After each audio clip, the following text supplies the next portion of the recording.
Hi, Megan Hicks of I Run Far, and I'm here with Megan Kimmel, ahead of the 2014 The North Face Endurance Challenge 50-mile championships. All right. How's it going? Good.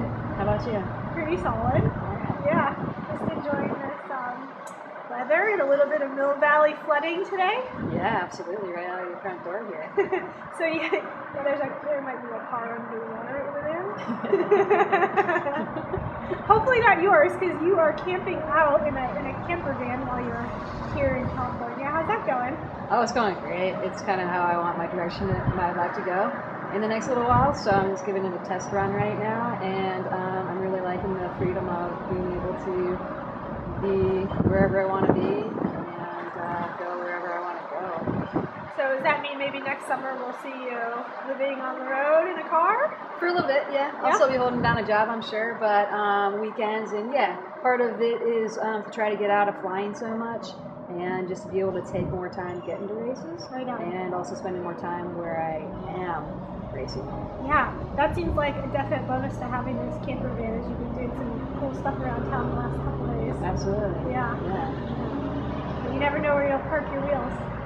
No, I'm not too organized on this race, for this race anyways, but yeah, around here it's a lot easier. I think in a lot of other places in the United States you have to be a little bit more organized, but this area is a lot like Colorado, where it's pretty easy to Awesome. and not have to stay in Safeway parking lots.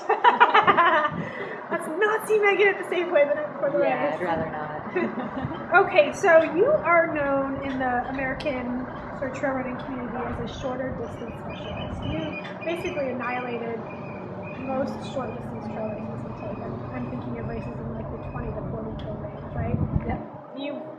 You're the only women's champion of the Lost Booking Mountain Time. You've won it every year that it's taken place? There could have been 1 year, the very first year. Okay. But I don't know for sure. Okay. I know that that was one of the first things I started doing when I got into trail running. So that was my very first year, and I've done it ever since. Right on. Yep.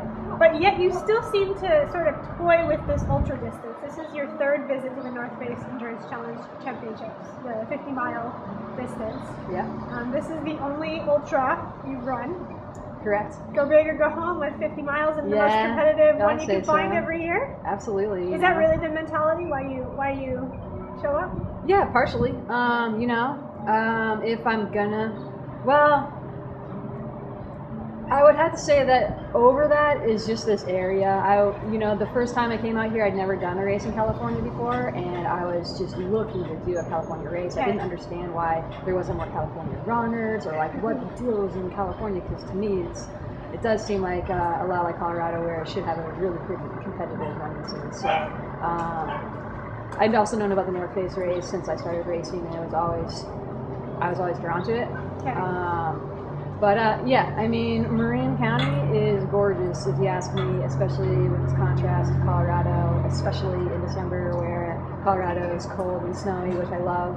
But out here, it's just really refreshing, I guess. So that a little bit more than just getting ultras under my belt. Got it. And within that, just going for the biggest one.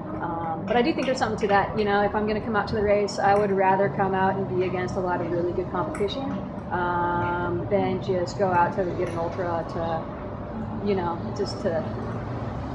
it's two birds with one stone, I guess, is what it is. Yeah.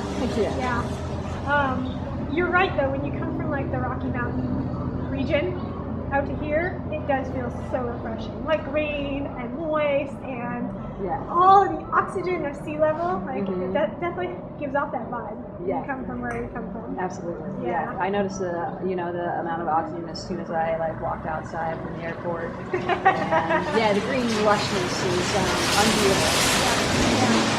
So let's talk a little bit about your history with this race. You first ran the race in 2012, and that year you didn't make it to the finish because of an injury. Is that a fair description? I guess so. Yeah, it was some chronic issues that I was dealing with. So I came out to that race pretty much having like a 90% chance of not finishing the race. But I was so intrigued by this race, and I had friends doing it, and now I was like, I want to be there too. Yeah, exactly. I couldn't not come, because like, what if I did finish the race, you know? Yeah. So I got suckered in that year in my own head as far as that goes. Okay.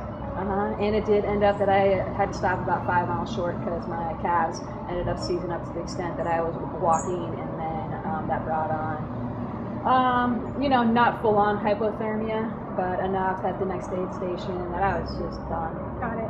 2012 was the year of just incredible rain. I mean, buckets pouring out of the sky all race. So there's a good reason why, if you're not running at a steady pace, why, you know, cold issues out there. Yeah, exactly.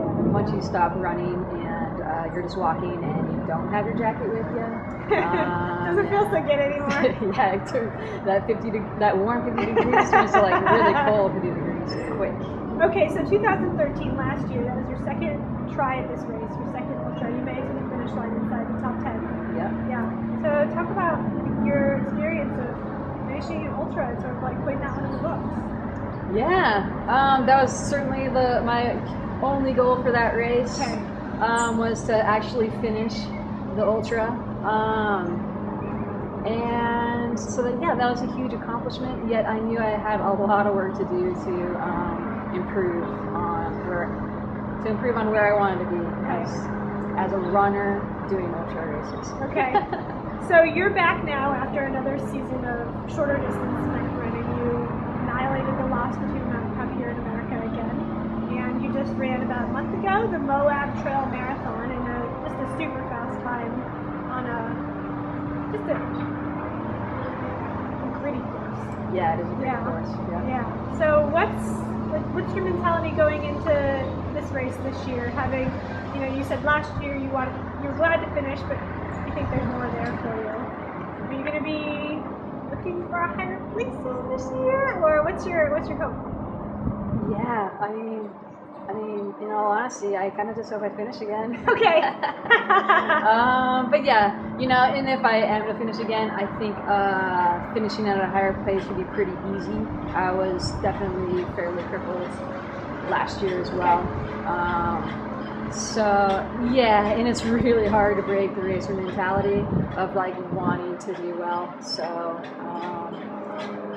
I am shooting just to kind of leave the racer mentality back a little bit. To maybe just, in my mind, I guess I want to just run with a little bit more grace than I have in the past couple of years. Okay. Have my body feel good for me to enjoy the race a little bit more. And and other than that, I'm just going to see kind of what happens in the first bit of the race. Play it by ear a little bit. Yeah, I definitely have two sides to me right now when I speak these words, but then there's the racer back here like, oh, if you're not going to like go and win it, then like why do it, you know? So I'm like trying to put that thing like a little further back. There's like a little devil on one shoulder and a little angel on the other, right? For sure. Yeah. Well, on that note, since Mother Nature is not exactly being super graceful at the moment, good luck to you. We'll see you out there this weekend. Thank you so much, man. All right.